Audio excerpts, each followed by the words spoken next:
So today I'm jumping on here again because there's something really important that I need you to know.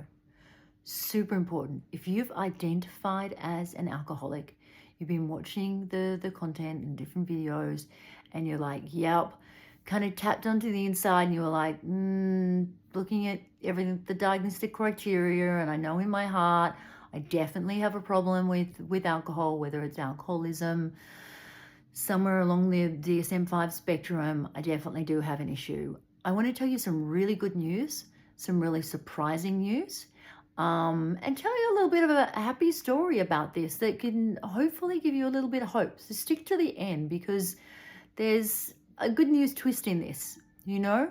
So I forever didn't want to be an alcoholic or an addict because I knew that the ultimate solution was going to be sobriety, and I wasn't ready.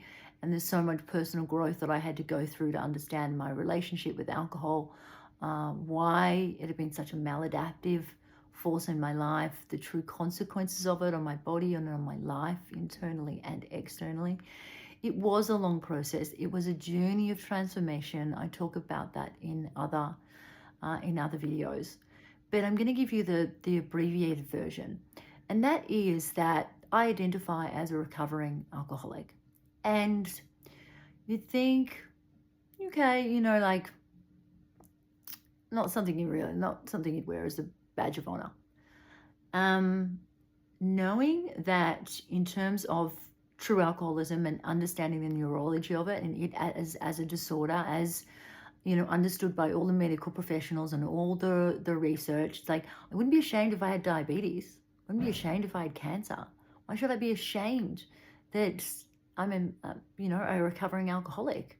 No, there's absolutely no reason. And I want this station and I want people to share this message. There should be no shame. There should be no stigma.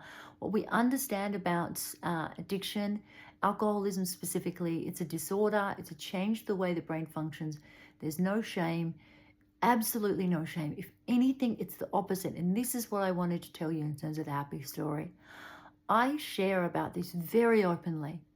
I'm dating, I share it in the first date. I'm like, this is who I am, this is what I've gone through. And anyone who's worth their weight in salt sees somebody who has gone through struggles, who's hit the bottom, who's bounced off the bottom, who's come back, who's a better person, who's humbler, kinder, more compassionate, and it is who I am, and it's a badge of honor. You don't meet a wise person who hasn't had tough times.